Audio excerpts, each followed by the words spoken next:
سأكتب شعري الباكي بدمع القلب للحبر أسطره على كبدي وأترك دفتر الشعر. سأكتب شعري الباكي بدمع القلب للحبر أسطره على كبدي وأترك دفتر الشعر.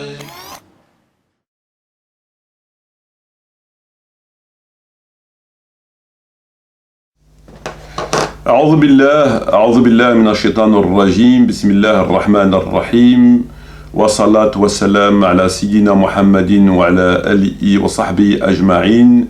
Wassalam alaikum wa rahmatullahi wa barakatuhu, frères et sœurs. Assalamu alaikum wa rahmatullahi wa barakatuhu. Heureux de vous retrouver ce soir afin de partager avec vous cette nouvelle et présente vidéo dans laquelle nous allons évoquer la question de la pierre dite husseynite. Bonsoir à toutes les personnes n'étant pas de confession musulmane qui écoutent cette vidéo. Alors frères et sœurs, comme je l'ai annoncé depuis un certain nombre de temps, je me suis proposé d'apporter une réponse à une vidéo qui a été réalisée par une personne d'obédience chiite, lequel a donc réalisé une vidéo qui s'intitule « La prière chiite sur une pierre, innovation, point d'interrogation », qui a pour vocation de nous prouver à nous autres musulmans dits sunnites que nous sommes dans l'erreur, que nous sommes dans l'égarement concernant la prosternation.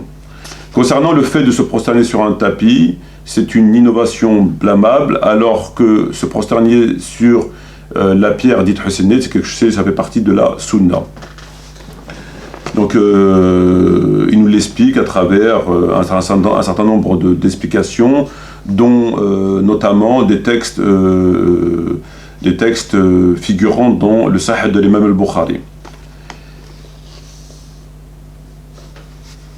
Alors, j'ai écouté cette vidéo avec attention, comme j'en ai écouté d'autres réalisées par cette même personne, lesquelles ont pour vocation, en tout cas celles que j'ai écoutées, de nous dire à nous autres musulmans dits sunnites que nous sommes dans l'égarement. Alors, il nous apporte une argumentation, des explications, toutes provenant de textes sunnites.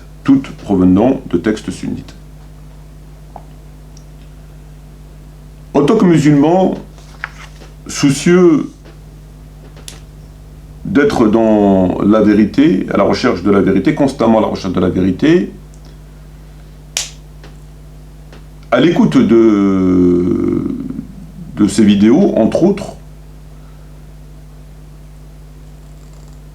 je me suis senti obligé, contraint, de répondre. Je me suis senti obligé, contraint de répondre pour la simple et bonne raison que si moi qui me pose comme quelqu'un qui étudie la religion, quelqu'un qui aborde un certain nombre de sujets, quelqu'un qui est de confession, entre guillemets, sunnite, etc.,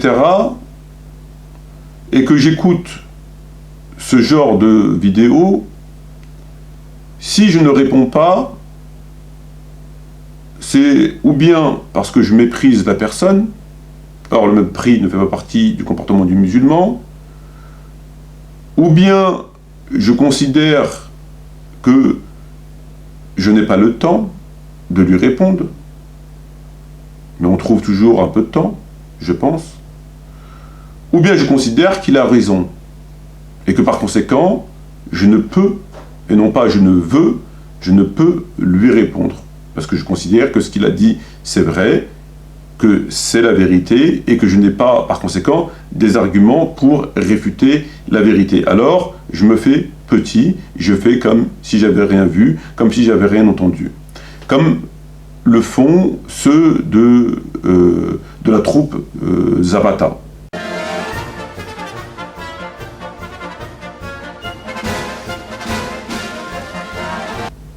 Voilà, ce même comportement. Or, je ne fais partie d'aucune de ces positions. Et c'est pourquoi je suis à présent face à vous pour réfuter, pour vous donner des éléments de réponse, pour répondre à cette personne en lui disant « J'ai écouté ta vidéo avec attention, et c'est mon devoir, sait-on jamais, j'ai jamais eu la prétention que Dieu me préserve de détenir la vérité au détriment du reste de l'humanité, et que par conséquent, je me remets en question et je suis toujours à la recherche de la vérité. Et c'est pourquoi que j'ai écouté ta vidéo. Je ne l'ai pas écouté dans l'intention de dénigrer ou de passer mon temps, ou parce que non, j'ai écouté parce que je me suis dit peut-être que. Il y a toujours ce peut-être que. Donc j'écoute. Et si j'estime que sur tel point ou tel point, il a raison, lui ou une autre personne, je modifie ma façon de voir, je modifie ma pratique sur tel ou tel point. Donc j'ai écouté cette vidéo et je considère que l'argumentation qui a été, la démonstration qui a été faite est erronée. Elle est erronée. Et si cette argumentation est erronée, si cette démonstration scientifique qui a pour vocation de démontrer que nous autres on est dans l'erreur parce qu'on se prosterne sur le tapis, alors qu'en réalité il faut se prosterner sur la pierre dite hussénite,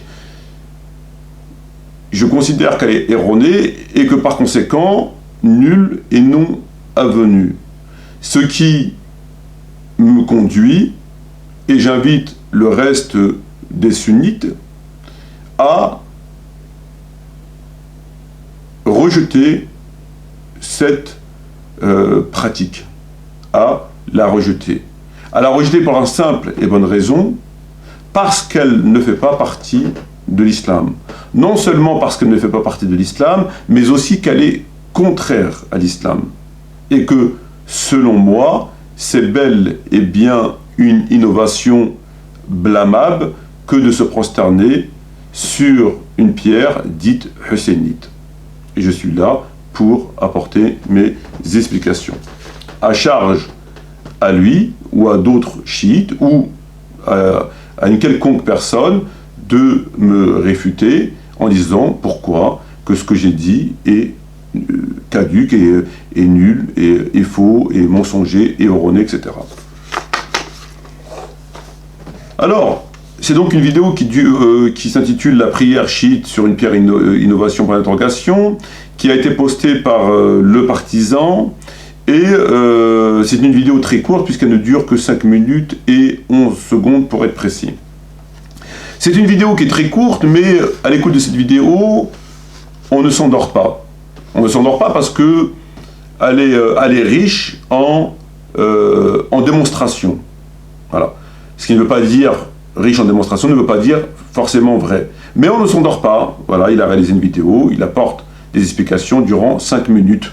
Contrairement à d'autres vidéos, notamment je pense à celle réalisée par Islam ibn Ahmed ou Ahmed ibn Islam, qui dure une demi-heure, 3/4 d'heure, 1 heure, et lorsqu'on les écoute, moi personnellement, je suis complètement, ça m'est insupportable. Ça m'est insupportable puisque il passe son temps à nous citer des noms et des prénoms. Et on a des hadiths notoires sur le sujet, d'après Hani, d'après le prophète sallam, toujours dans le même sens. D'après Aïcha radiallahu anha, d'après le prophète sallallahu alayhi wa sallam. On a le hadith de Jabir ibn Abdullah al-Ansari. Tous ces hadiths et encore d'autres. Le hadith de Nasa'i, d'après Muawiyah al-Qushayri, comme il le dit Ibn Nujaym al-Hanafi, parmi les Hanafites, comme il le dit Ibn Juzayf al-Qawanin, de Souqi al-Hashiyah. على كل حال. On a le hadith de Abi Huraira rapporté par l'imam al-Bukhari. Ibn Majah rapporte d'après Abdullah ibn Shaddad ou bien Ibn Unais que le prophète sallallahu alayhi wa sallam a dit. On a le deuxième hadith de Bukhari d'après Bint Hudayfa. Chaîne de transmission d'après un tel, d'après un tel, d'après un tel, d'après un tel. Il va au sujet 20 secondes et il revient. D'après un tel, d'après un tel, d'après un tel, il revient au sujet 3 secondes et il repart. Et en définitive, sur une vidéo qui dure 1 heure, il parle 5 minutes du sujet. Et donc 5 minutes du sujet, le plus souvent, on n'a rien compris, on n'est pas convaincu, etc., etc. Donc là, c'est bien. La personne n'est pas venue pour faire, comme on dit, un tour de claquette. Il est venu réellement pour dire, voilà, j'ai tel et tel argument, je vous l'ai dit, vous êtes dans l'égarement parce que voilà. Donc c'est très bien. Alors j'ai extrait donc 1, 2, 3, 4 passages. Pour ainsi dire, ça représente l'intégralité de la vidéo. Et ce qu'on va faire, c'est qu'on va les écouter au fur et à mesure et je vais intervenir pour les commenter. Donc le premier passage commence à 1 minute 13 secondes, 1 minute 13 secondes et il termine à 2 minutes 04. Alors écoutons donc ce premier passage et on se retrouve, Inch'Allah, immédiatement ensuite pour le commenter. Alors, deuxième argument, oui, mais c'est une innovation. Très bien. Turba, tapis, vérifions lequel des deux est une innovation. Sahih al-Bukhari, premier volume, hadith numéro 379. Maïmouna a dit: un jour que j'avais mes menstrues, l'envoyé de Dieu sallallahu alayhi wa sallam faisait sa prière en face de moi. Parfois son vêtement me touchait au moment où il se prosternait. L'envoyé de Dieu, ajoute-t-elle, priait sur une petite natte. Ala al-khumra. Encore une fois, ne restez pas là devant votre écran, allez vérifier la définition de khumra. Vous vous rendrez compte qu'il s'agit d'un support totalement naturel, fait parfois en paille, parfois en branche de palmier. Exactement comme la turba qui est faite de terre et d'eau, ce qui la rend totalement naturelle. Par contre, le tapis est fait à partir de molécules qui sont synthétisées en laboratoire, ce qui le rend totalement artificiel. Alors, frères et sœurs, dans le premier passage que nous venons d'écouter, nous avons entendu donc la personne nous dire ce qui suit. Oui, mais c'est une innovation. Le fait qu'on les accuse, qu'on qualifie d'innovation, le fait de prier sur une pierre dite hassénite. Alors il nous dit ce qui suit. Très bien, vérifions lesquels des deux est une innovation. Lesquels des deux est une innovation, à savoir, est-ce que c'est le fait de prier sur une pierre dite hassénite qui est une innovation, ou c'est le fait de se prosterner sur un tapis qui est une innovation. Donc, allons voir, il nous propose de vérifier lesquelles des deux positions est une innovation. À ce moment-là, il ouvre le livre de l'imam al-Bukhari, Sahih l'imam al-Bukhari, et il prend un hadith selon lequel le prophète Mohammed a prié sur une petite natte. La khumra elle est faite en paille, nous dit-il, et en branche de palmier. Exactement comme la pierre qui est faite d'eau et de terre, ce qui la rend tout à fait naturelle. Par contre, le tapis, non, il n'est pas naturel, il est artificiel. Très bien. Alors, dans ce premier extrait, que peut-on tirer de ce premier extrait? Que pouvons-nous penser de ces premières explications?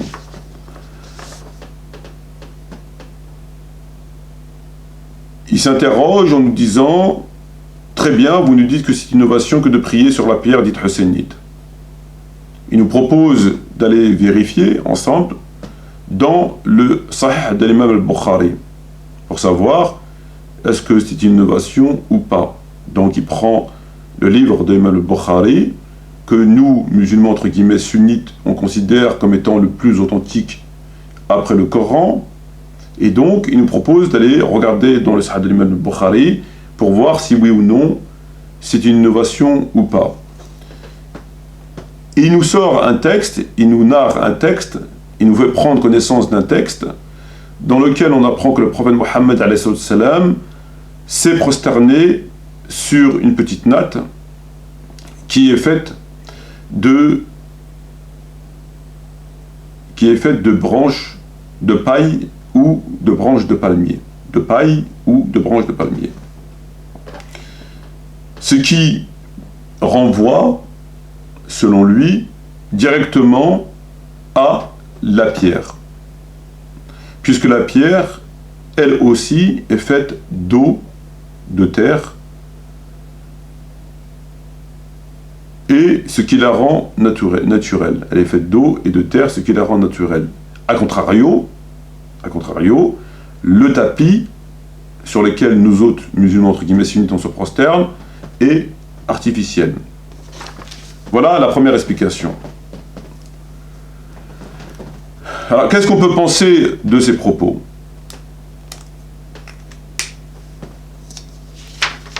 Que peut-on penser de ces propos?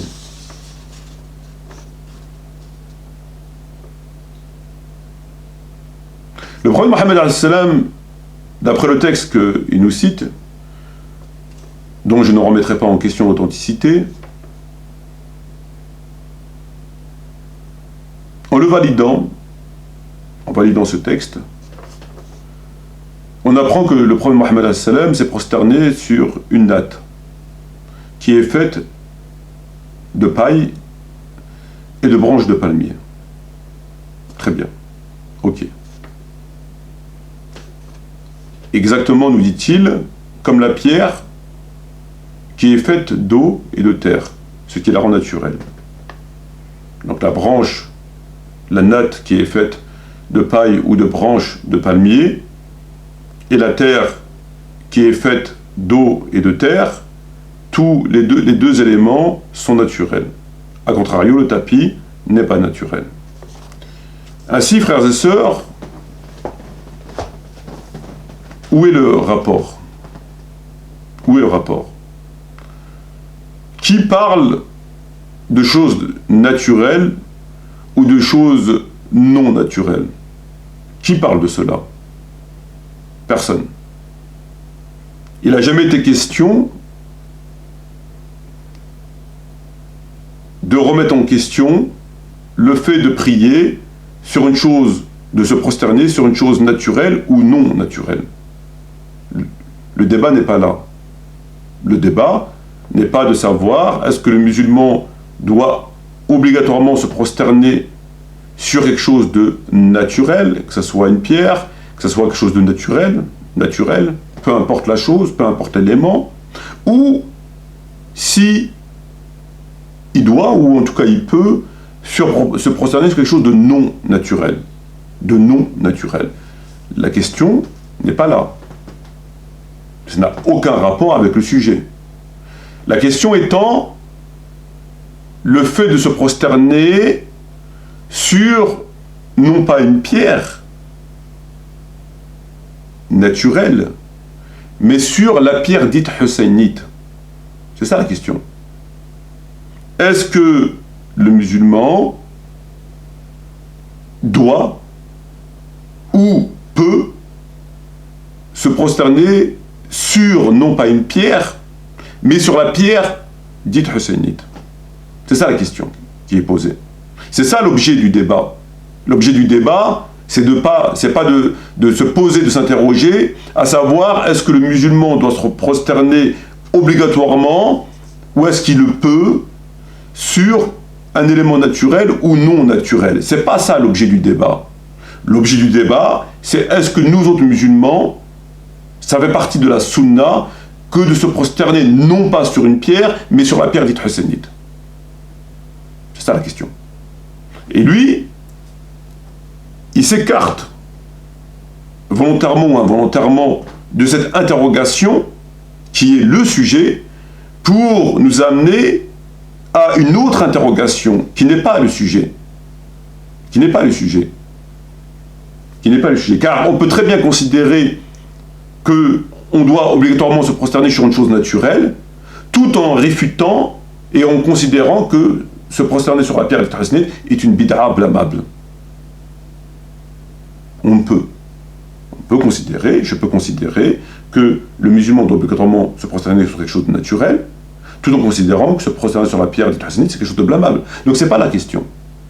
Donc on revient à la question. Cette question, son interrogation est déplacée, est erronée, et hors contexte, hors sujet. Donc on l'écarte. Hors sujet. Revenons au sujet.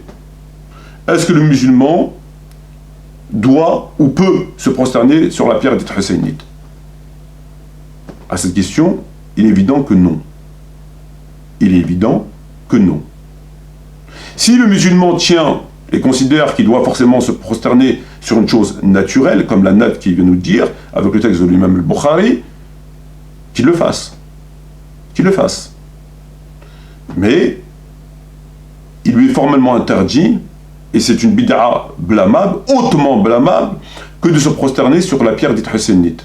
Hautement blâmable. Non pas qu'il s'agit d'une chose naturelle ou non naturelle, parce que, premièrement, le prophète Mohammed alayhi salam ne s'est jamais prosterné, non pas sur une pierre, non pas sur un élément naturel, mais le prophète Mohammed alayhi salam, les compagnons et ceux qui les ont suivis se sont jamais prosternés sur la pierre dite hussénite.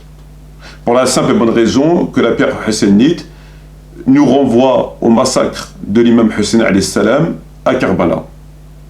Et c'est de là que vient l'histoire de la pierre dite hussénite. Jamais ils l'ont fait. Jamais. Donc, on peut considérer, et ce n'est pas une contradiction, ce n'est pas paradoxal, que l'on peut se prosterner sur un élément naturel tout en rejetant la question de la pierre hussénite. Pourquoi? Parce que ni le prophète, ni les compagnons, ni ceux qui sont venus après eux ne se sont jamais prosternés sur la pierre hussénite. Et se prosterner sur la pierre hussénite, c'est quelque chose de bien précis. On doit se prosterner, selon les chiites, sur cette pierre, et non pas sur une pierre.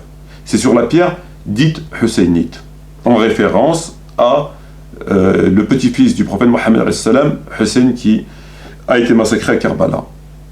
Et donc là, le fait de se prosterner sur cette pierre spécifiquement est une innovation blâmable, évidemment.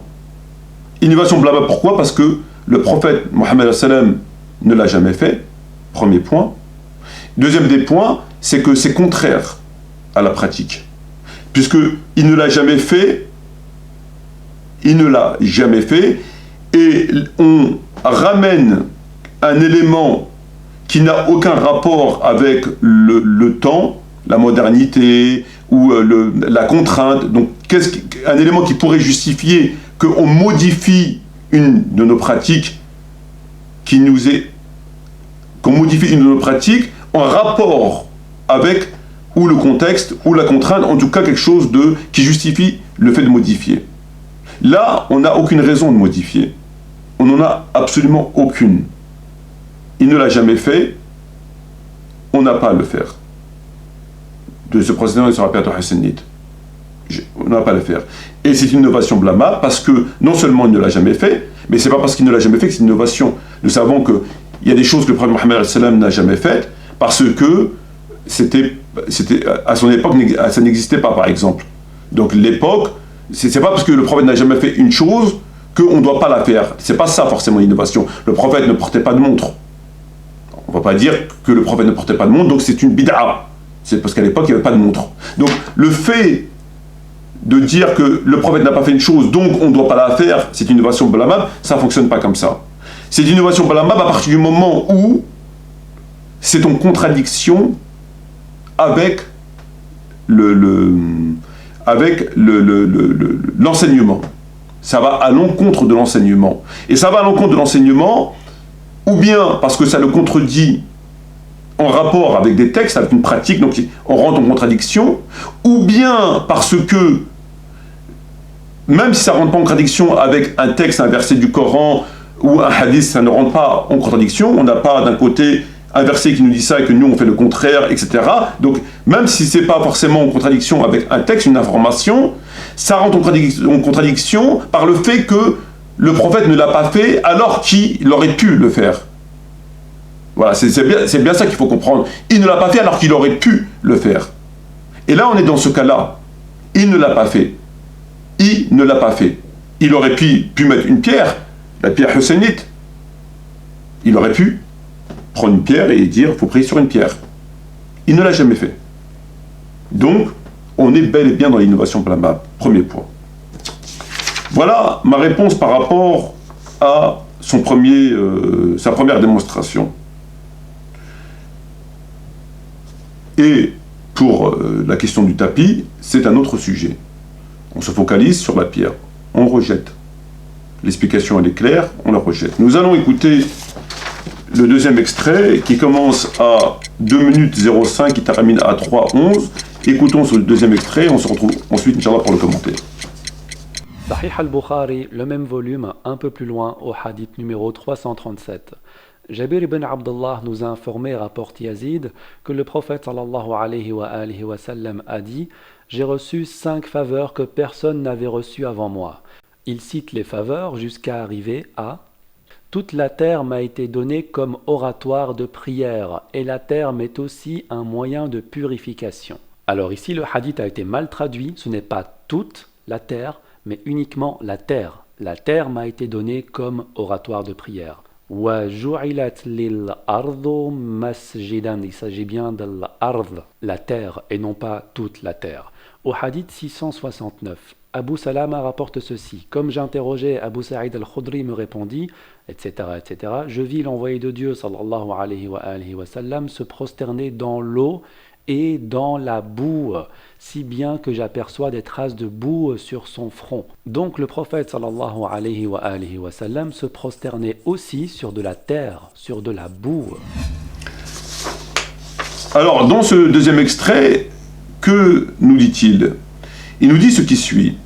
Il nous cite un autre hadith dans le Sahih de l'imam al-Bukhari, dans lequel on apprend que le prophète Mohammed a dit « Toute la terre m'a été donnée comme oratoire. Toute la terre m'a été donnée comme oratoire pour la prière. » Donc il nous cite ce texte. Il nous dit, à la lecture de ce texte, ici le hadith a été mal traduit. Ce hadith a été mal traduit. Pourquoi il a été mal traduit, selon lui? Parce que, en réalité, le prophète n'a pas dit toute la terre, il a simplement dit la terre. Il s'agit bien de la terre et non pas de toute la terre.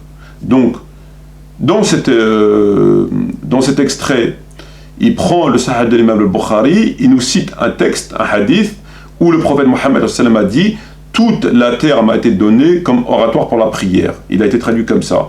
Lui, il nous dit que déjà, le hadith a été mal traduit. Puisque le prophète n'a pas dit « Toute la terre m'a été donnée comme oratoire », il a simplement dit « La terre m'a été donnée comme oratoire ». Donc pour lui, il s'agit d'une erreur de traduction. Alors qu'en réalité, il n'y a absolument aucune erreur de traduction. Pourquoi? Il n'y a aucune erreur de traduction parce que dans le texte en arabe, même s'il n'y a pas écrit toute la terre, la traduction, pour rendre le propos le plus exact possible, selon le contexte, est conforme. Puisque lorsqu'il dit la terre, lorsque en arabe il dit pas toute la terre, mais la terre m'a été donnée comme oratoire pour la prière, dans son contexte, ce qui ressort de ces propos du prophète, c'est qu'il veut dire l'ensemble de la terre, pas qu'une partie de la terre, pas la terre. La terre m'a été donnée, la terre, ça renverrait, si on traduit en français, ça renverrait à la terre elle-même, ça renverrait au globe, la terre. Alors que lorsque on dit toute la terre, ça nous renvoie plus à la question de l'espace, terre à terre, l'espace, la distance, toute la terre, l'ensemble de la terre, tout l'espace. C'est pour ça que dans le texte en arabe, même s'ils n'écrivent pas, il n'y a pas écrit « toute la terre m'a été donnée comme oratoire », mais la terre, lorsqu'on le traduit, pour bien faire comprendre au lecteur de quoi il s'agit, si on traduit par « la terre m'a été donnée », la terre, ça renverrait plus à elle-même. Alors que toute la terre renvoie plus à ce que veut dire le prophète, à savoir dans l'espace, qu'on se trouve en Japon, qu'on se trouve en Alaska, qu'on se trouve ici ou là, toute la terre. Donc là, dans sa rectification de la traduction, qu'il considère comme étant mal traduit, le propos du prophète mal traduit, il est parfaitement bien traduit. En tout cas, à mon sens, il est parfaitement bien traduit. Et ça arrive souvent. Souvent des gens, je me rappelle qu'un certain Antimalthus, afin d'essayer de me contredire sur le hadith « Fasalu ayyuhannas fi buyutikum » Bukhari Muslim, qui a été traduit dans le livre de Sahih de l'imam al-Bukhari par le traducteur Houda, si ma mémoire est bonne. Houda avait traduit Fasallu Younes fi buyutikum par dorénavant priez dans vos demeures. Et lui, il avait chipoté en disant mais la traduction de son Bukhari est erronée. Bon, comme il était contre mes explications, qu'il était contre ma théorie, et qu'il n'avait pas d'argument sur le fond pour pouvoir me réfuter, il a chipoté sur... Enfin, c'est même pas chipoté, parce que c'est tellement médiocre, encore chipoté c'est joli. Mais il a essayé de m'invalider par des choses complètement crapuleuses, en disant deux choses. Que le livre de Sahih al-Imam al-Bukhari datait des années 80, donc s'il date des années 80, il est trop vieux, ou trop jeune, je ne sais pas ce qu'il voulait dire par là, en tout cas c'est pas bon, c'est pas bon, c'est la chose qu'il avait dit, et il avait chipoté, enfin il avait parlé de la traduction en disant que dans le texte en arabe il n'y avait pas écrit dorénavant. Alors que moi, lorsque je le mettais dans mes livres et je faisais mes vidéos, je disais dorénavant, priez chez vous, etc. Dans le texte en arabe, il n'y a pas écrit dorénavant, écrit Fasallu Younes fi buyutikum. Donc il avait parlé de la date de mon Bukhari et de ce mot dorénavant qui n'est pas dans le texte en arabe.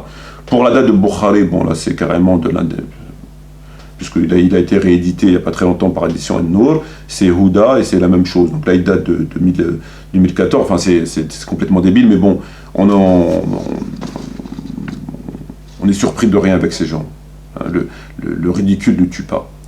Et sur dorénavant, il disait oui mais Metmati met dorénavant, le prophète il n'a pas dit dorénavant, etc. C'est une traduction erronée, et pour pouvoir jeter la suspicion sur l'ensemble du hadith et pourquoi pas sur l'ensemble de mon livre. Alors qu'en réalité, lorsque Houda a traduit le hadith Fasallu Younes fi buyutikum et qu'il a mis dorénavant, certes dorénavant il n'est pas dans le texte en arabe. Néanmoins dans le contexte du hadith, que les compagnons avaient insisté pour prier avec le prophète, il a mis dorénavant pour bien expliquer que cela rentrait, le prophète s'exprimant en opposition avec ce qu'il avait fait précédemment, c'est-à-dire le limiter dans sa prière. Donc ce dorénavant venait mettre un terme à une situation, arrêter, dorénavant, etc. Donc les gens parfois bon, c'est comme ça. Donc là, pour revenir au sujet, le hadith est parfaitement bien traduit. En arabe, il n'y a pas écrit toute la terre, il y a écrit la terre. C'est traduit par toute la terre pour bien signifier au lecteur qu'il s'agit de l'espace. Toute la terre, c'est l'espace. Et non pas la terre m'a été donnée, la terre comme si c'était le globe. Donc il n'y a pas de traduction. Et une lecture ou l'autre lecture n'égare pas, n'induit pas en erreur. C'est ça qui, dans l'absolu qu'il faut retenir. C'est que vous prenez cette lecture, la terre m'a été donnée comme oratoire, ou toute la terre m'a été donnée comme oratoire, bon, on a compris dans l'absolu ce qu'il veut dire. Donc inutile de parler de traduction mal faite. Parce que là, on a compris le sens, ça ne nous égare pas, on a très bien compris ce que vous voulez dire. Donc ça, c'est le premier point. Alors, il nous dit ensuite, autre hadith, j'ai vu que le prophète se prosternait dans l'eau. Donc là, il nous amène un deuxième argument, selon lequel, je cite, autre hadith, j'ai vu le prophète se prosterner dans l'eau et dans la boue, si bien que j'ai aperçu les traces de boue sur son front. Donc il nous dit, conclusion, le prophète se prosternait aussi sur la terre et sur la boue. Donc là, il nous rapporte un autre argument. Un autre argument selon lequel, dans le Sahih de l'imam al-Bukhari, on aurait vu le prophète se prosterner dans de l'eau et dans la boue. Si bien qu'on a aperçu sur son visage des traces de la boue sur son front. Et donc, lui, il tire comme conclusion de ce texte, il nous dit, conclusion, donc le prophète se prosternait aussi sur de la terre et sur de la boue. Ce qui est tout à fait exact. Le prophète, alayhi salam, s'est déjà prosterné sur de la terre et de la boue, si bien qu'on voyait la trace de la boue sur son front. Très bien. Il y a deux choses à relever sur cet argument. Le premier des points, c'est que ce que a fait le prophète là, c'est une situation irrégulière. Irrégulière. Ça ne fait pas partie de la sunna. Parce que si ça faisait partie de la sunna, il serait demandé aux musulmans de se prosterner sur la boue. et de la terre. Sur la boue et de la terre. Ça ne va pas partie de cette sunna. C'est une situation dans le contexte irrégulière que le prophète a déjà fait. Mais la situation non irrégulière, régulière, qui fait partie de la sunna, c'est pas de prosterner sur de la boue et de la terre. Si bien que chaque musulman aura de la boue sur son front. Pas du tout. Ça, c'est le premier point. C'est le premier point. Mais le deuxième point, et le plus important, c'est quel rapport y a-t-il entre ce texte et la pierre dite husseynite. Parce que le prophète Mohammed s'est prosterné une fois dans sa vie, dans une situation bien précise, dans un contexte bien précis, en campagne militaire ou autre, peu importe, ou même 2 fois ou 3 fois dans sa vie, mais on sait que c'est une situation irrégulière par rapport au contexte, sur de la boue, ça veut dire qu'on doit, nous, se prosterner aujourd'hui, dans nos 5 prières, au moins, sur la pierre dite husseynite. Je ne comprends pas là. Là, j'arrive pas à comprendre le parallèle. Il est où le rapport? Le rapport, il est où là? Il n'y en a aucun. Il n'y a absolument aucun rapport. On poursuit. 4e et avant-dernier texte, passage, extrait, qui commence à 3 minutes 11 et qui termine à 3:49. Écoutons cet extrait. Qu'en est-il du tissu? Regardons dans le Sunan al-Kubra. Voilà ce qui est dit à la page 151, hadith numéro 2659. Le prophète sallallahu alayhi wa sallam vit un homme se prosterner à côté de lui avec son front couvert. Alors le prophète sallallahu alayhi wa sallam a découvert son front. Selon une autre narration, le prophète sallallahu alayhi wa sallam a vu un homme se prosterner sur son turban. Le prophète sallallahu alayhi wa sallam lui fit alors un signe de la main pour qu'il retire son turban de son front. Il devient donc clair que se prosterner sur un tissu n'est absolument pas une pratique prophétique. Alors, qu'est-ce que nous dit cette personne? Cette personne nous dit ce qui suit, je le cite, ouverture des guillemets. Qu'en est-il du tissu? Regardons dans la Sunna, dans Sunan al-Kubra. Qu'en est-il du tissu? Il nous propose de regarder dans le livre Sunan al-Kubra. Qu'est-ce qu'on trouve dans ce livre? Que le prophète vit un homme se prosterner à côté de lui. Le prophète, il a vu un homme se prosterner à côté de lui, à sa droite ou à sa gauche, ou devant ou derrière, peu importe. En tout cas, à côté de lui. Avec son front couvert. Il avait le front couvert. Le prophète lui demanda de se découvrir le front. Très bien. Et selon une autre variante, une autre narration, le prophète lui fit signe de la main pour qu'il retire son turban. Donc là, il nous cite 2 textes qui sont dans le Sunan al-Kubra, selon lesquels le prophète vit un homme se prosterner à côté de lui, avec le front couvert. Il avait le front couvert par quelque chose en tissu. Et le prophète lui demanda de se découvrir le front. Très bien. Et selon une autre narration, il a vu un homme se prosterner avec un turban, et le prophète lui fit un signe de la main pour qu'il retire son turban. 2 textes. Donc il tire la conclusion suivante de ces 2 textes, à savoir, je le cite, conclusion, il devient donc clair que se prosterner sur un tissu n'est absolument pas une pratique prophétique. Conclusion, selon lui, il devient donc clair que de se prosterner sur un tissu n'est donc absolument pas une pratique prophétique. Alors là encore, une fois, c'est du n'importe quoi. Et je ne peux pas appeler ça autrement que n'importe quoi, parce que c'est du n'importe quoi. N'importe quoi. Là, il a 2 textes.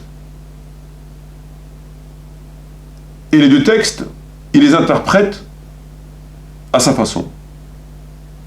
Et sa façon, c'est n'importe quoi.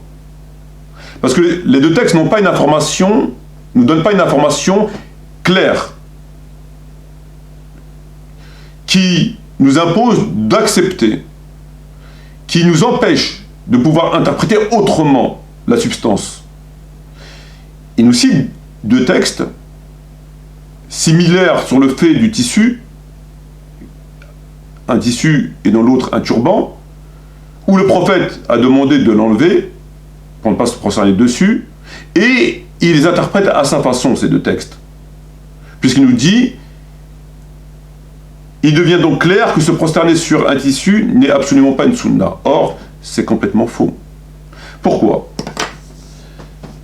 Dans ces textes-là, on les lit à la lumière des autres textes. Les autres textes, qu'est-ce qu'ils nous disent? À aucun moment, il est fait état de l'interdiction de prier sur un tissu, sur un tapis.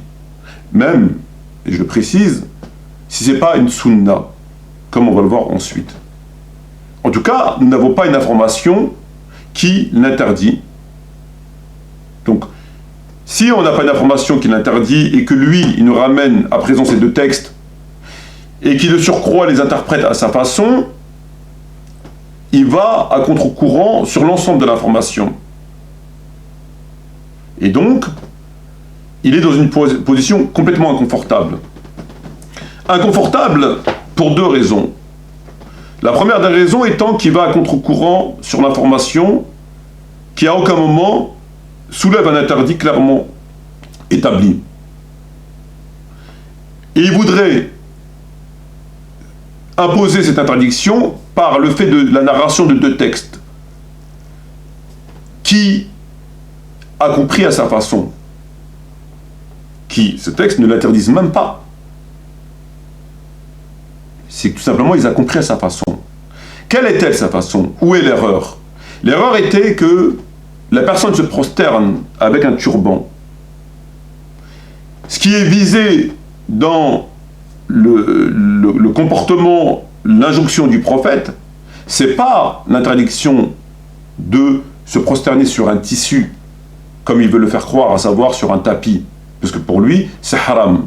Il faut se prosterner sur quelque chose de naturel. Que dis-je, quelque chose de naturel? Sur la pierre, dit Husaynite. C'est même pas sur quelque chose de naturel. Donc, lorsque le prophète Mohammed demande à la personne de ôter son turban pour pouvoir se prosterner, en réalité, il n'est pas question de parler d'interdiction de se prosterner sur le tapis. C'est simplement que dans l'enseignement qu'on a tiré des textes, la prière du musulman doit se faire le front dégarni. On ne peut pas, on ne doit pas prier en mettant un papier par exemple sur mon front et je prie. Il faut qu'il n'y ait rien entre mon front et le contact. C'est ça la sunna. Je ne peux pas mettre, je sais pas, quelque chose, peu importe. Il faut que si je mets un turban, le turban arrive ici et que mon front soit complètement dégarni et que je me prosterne le front qui touche le sol. Ça n'a rien à voir avec ce qu'il nous dit. À savoir que si le prophète a fait un signe, il doit demander d'enlever son turban, c'était pour lui dire qu'il ne doit pas se prosterner sur les tissus. Ça n'a rien à voir. Il lui dit simplement qu'il doit se dégarnir le front et que ce front doit se poser sur quelque chose de naturel ou sur autre chose, mais impérativement qu'il n'y a rien entre le front et le sol. Ça fait partie de l'enseignement de l'islam. Donc, c'est bien deux choses différentes. Entre sa position, son explication des textes, à savoir que le prophète a fait un signe à quelqu'un qui était à côté de lui, et il lui a demandé d'enlever son turban pour se prosterner, et n'en tire la conclusion suivante qu'il est prouvé donc qu'on ne doit pas se prosterner sur un tissu, c'est pas ça du tout. C'est tout simplement que le prophète lui demande de lever son turban, afin qu'entre son front et sa prosternation, il n'y a rien qui les sépare. Il n'y a rien qui les empêche. Et ça fait partie effectivement de la science, de l'information sur la prosternation. C'est tout. Mais ça ne signifie pas qu'on ne doit pas avoir un tissu, qu'on ne doit pas se prosterner sur un tapis. Ça n'a absolument aucun rapport. Donc, il commet deux erreurs. La première des erreurs, c'est qu'il veut soulever, il veut interdire une chose en citant deux textes qui sont similaires, qui devrait nous interdire une chose qui, dans l'ensemble de l'information, n'est nullement interdite. Nullement. Donc déjà, on s'interroge. On a une information qui à aucun moment n'interdit telle chose. Il vient avec 2 textes de Sunan al-Kubra et il nous dit, voilà, ces 2 textes prouvent que c'est interdit, donc ça va à l'encontre de l'information tout entière et établie. Cette position n'est pas scientifique. On ne peut pas venir avec 2 textes émanant du même ouvrage avec qui sont en fait une variante, et avec ces 2 textes aller dire tout ça c'est faux. Ça c'est le premier point. Il en faut un peu plus. Premier point. Le deuxième des points, c'est que dans ces 2 textes, l'information n'est pas établie. L'information, il l'a cherchée par son interprétation. Et son interprétation est erronée. Et c'est ça qui est plus grave. C'est qu'il a interprété les textes à sa façon. Et de son interprétation, il a conclu que c'était interdit et que par conséquent, tous les autres textes, toute l'information est nulle. Ce qui est complètement... c'est affolant. Et encore une fois, je me répète pour la dernière fois, lorsque le prophète a fait un signe de lever son turban, c'est parce que nous savons que dans l'enseignement de la salat, le musulman ne doit pas se prosterner avec quelque chose qui s'interpose entre son front et le sol, naturel ou non naturel. C'est comme ça. Et c'est pour ça que le prophète lui demande de lever son turban, et non pas, comme il veut le faire croire, parce qu'il ne doit pas se prosterner sur un tissu. Ça n'a aucun rapport. Aucun. Voilà. Et enfin, nous allons aborder le dernier texte qui commence à 3 minutes 40 et en fait jusqu'à la fin de la vidéo. Donc 3 minutes 40 jusqu'à la fin de la vidéo, on se retrouve immédiatement ensuite pour le commenter. Le prophète sallallahu alayhi wa sallam lui fit alors un signe de la main pour qu'il retire son turban de son front. Il devient donc clair que se prosterner sur un tissu n'est absolument pas une pratique prophétique. Pour finir, voyons voir ce que dit Ibn Taymiyyah dans son livre Majmou' al-Fatawa, à la page numéro 163. La question qui est posée est la suivante. Il a été demandé à propos de la prosternation sur un tapis à la mosquée et sur l'accomplissement de la prière sur ce même tapis, est-ce une innovation ou pas? La réponse, à propos de la prière effectuée sur les tapis de prière, ceci n'est pas une sunna des salaf, ni des muhajirin, ni des ansar, ni même une sunna des tabi'in après eux.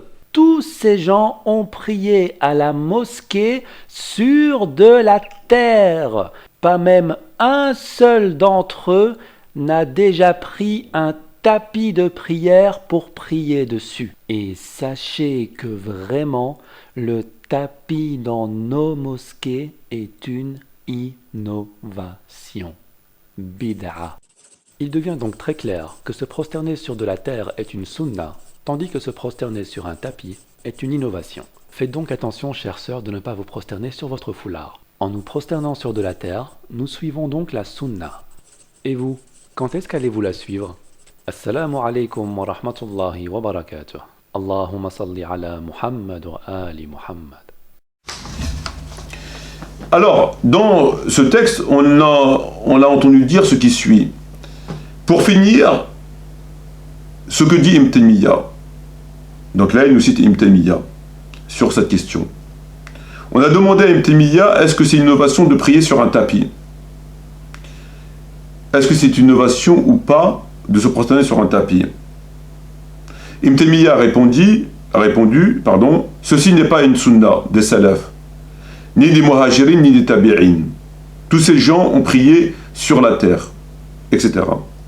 Et sachez que le tabi dans nos mosquées est une innovation, bid'a, point. Et il conclut par ces mots, conclusion, on est égaré et eux non. Donc il tire sa conclusion, nous on est égarés et eux non. Alors, il nous cite Ibn Taymiyyah. Ibn Taymiyyah aurait dit que le fait de se prosterner sur un tapis est une innovation. Que dans la sunna, les salafs, les muhajirin, les tabi'in, tous ces gens n'ont prié sur de la terre. Tous ces gens priaient sur de la terre. Et sachez que le tapis dans les mosquées est une innovation. Sachez que le tapis dans les mosquées est une innovation. Très bien. Que pouvons-nous penser de ces propos d'Ibn Taymiyyah?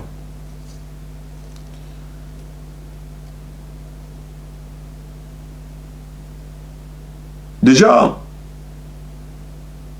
Ibn Taymiyyah a dit que le prophète et les compagnons, les tabi'in, priaient sur de la terre. C'était ça la sunna. C'est ce qu'il dit, hein. Je reprends ses propos. Il a dit la terre. Quel rapport avec la pierre dite husseynite? Est-ce que le fait qu'Ibn Taymiyyah dise que les compagnons, le prophète, etc. prient sur de la terre, ça veut dire qu'on doit prier sur la terre dite husseynite? On peut nous dire, oui, mais terre et terre. La terre est plus proche de la terre husseynite que du tapis. Terre, terre. En fait, il s'agit de deux éléments naturels. On pourrait entendre ça. Il n'a pas dit, Ibn Taymiyyah, qu'on doit prier sur la pierre dite husseynite, mais il a dit que le prophète et les compagnons, etc., priaient sur de la terre. Donc, la terre, la pierre dite husseynite, est plus proche de la terre sur laquelle se prosternait le prophète, parce que c'est deux éléments naturels, que sur le tapis, puisque lui-même, Ibn Taymiyyah a dit que c'est une innovation, que de prier sur tapis. Eh bien non. Je dis non. Je dis non pourquoi? Je dis non pour simplement la simple et bonne raison que terre et terre husseynite, c'est pas pareil. Le fait de prier sur une terre, sur une pierre spécifiquement husseynite, est à l'opposé de le fait de se prier sur un élément naturel qui est la terre. Pas pareil. C'est pas n'importe quelle terre. C'est la terre de la pierre husseynite. Pas pareil. Et là, ça rentre dans quelque chose d'extrêmement blâmable. Parce que on ne prie pas sur la terre, l'élément naturel qui est visé. On vise un endroit bien précis, qui est la terre de la pierre husseynite. C'est pas pareil. Et là, ça nous renvoie à quelque chose, à autre chose. Ça nous renvoie à autre chose.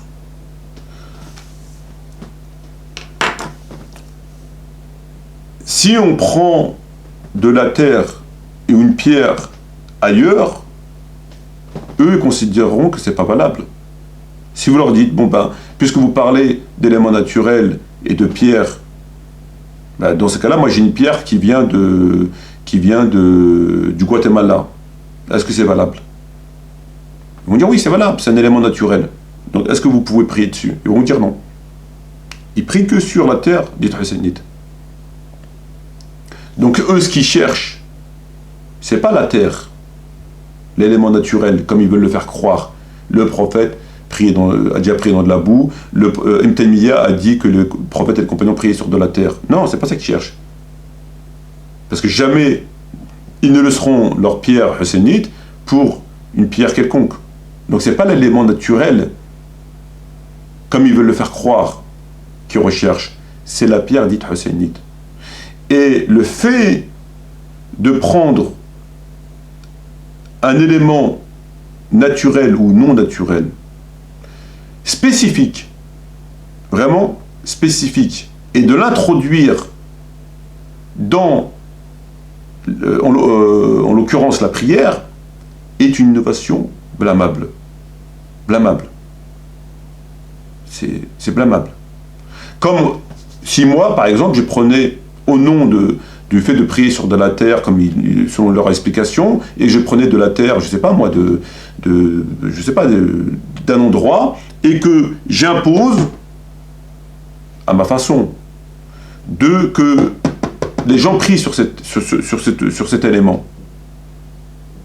Il est évident que c'est blâmable. que c'est blâmable.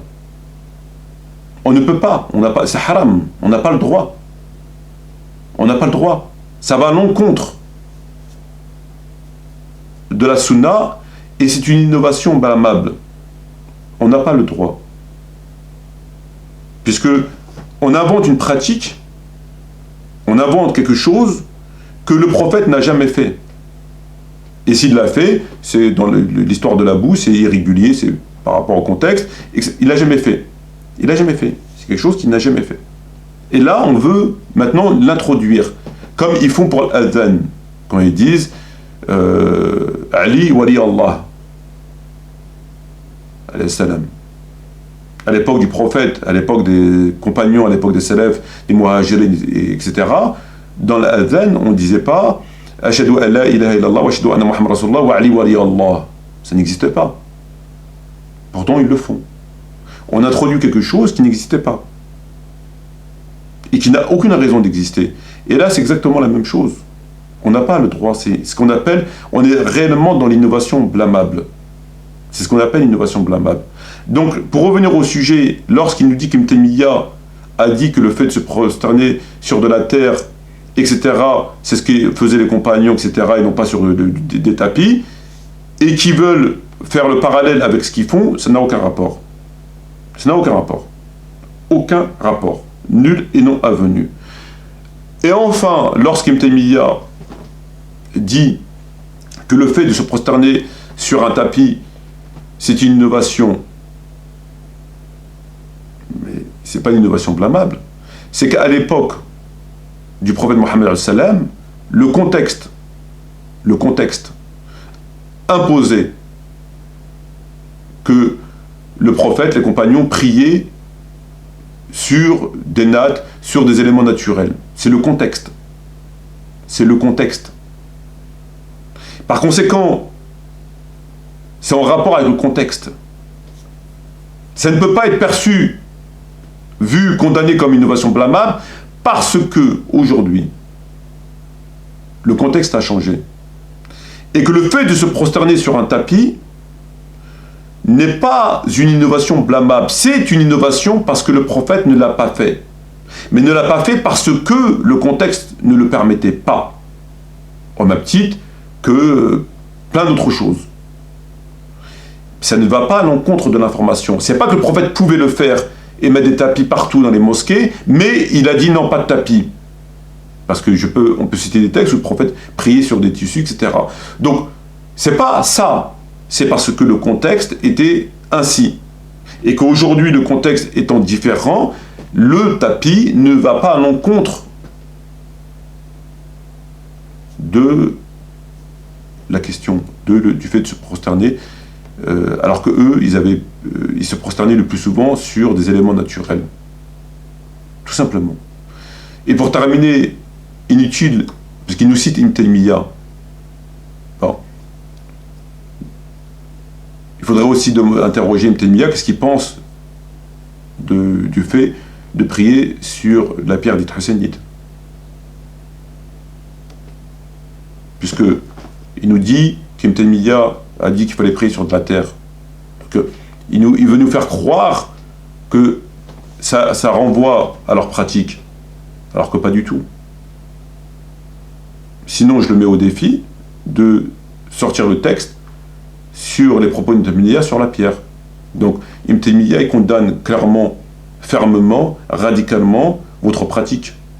Et c'est pas parce qu'Ibn Taymiyyah a dit que les musulmans, le prophète, etc., prient sur de la terre, qui veut rapprocher la pratique du prophète avec ce que vous faites en priant sur la pierre de Husseynite. C'est ce que vous voulez faire croire. Il a dit ça, donc ça rejoint ce que nous on fait. Pas du tout. Sinon, dans la prochaine vidéo, on sortira les propos de Taymiyyah sur ce point, et je pense qu'il est inutile d'aller dans ce sens-là. Voilà, donc conclusion de ma vidéo.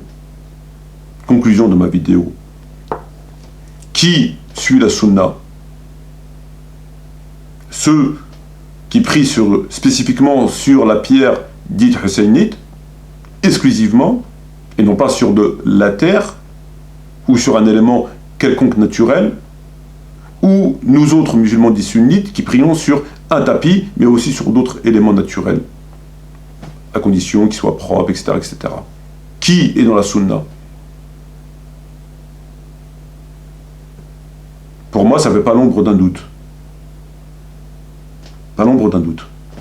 Nous prions sur des tapis, parce que rien n'interdit de prier sur des tapis, parce que le prophète Mohammed sallam, s'il prie sur des éléments naturels, c'est parce que c'est par rapport à ce contexte, parce que prier sur un tapis ou sur un autre ou une natte, peu importe, c'est pas forcément que sur un tapis, ne va pas à l'encontre de la sunna, nullement, et que prier spécifiquement sur une pierre dite hussénite va à l'encontre de la sunna. C'est une hérésie, c'est une bid'a.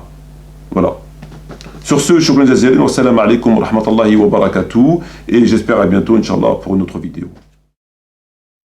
أم لهم شركاء شرعوا لهم من الدين ما لم يأذن به الله ولولا كلمة الفصل لقضي بينهم وإن الظالمين لهم عذاب أليم.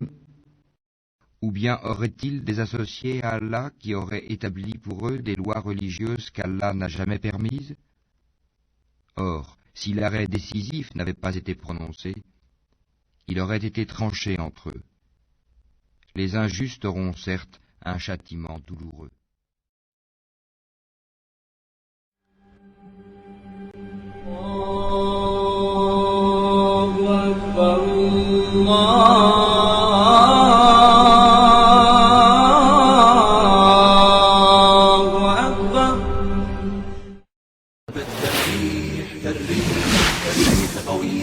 شبت كالنار كبت كالريح قوية شبت كالنار كالنار وقية سارت بالعزم فتية طارت كالصقر أبية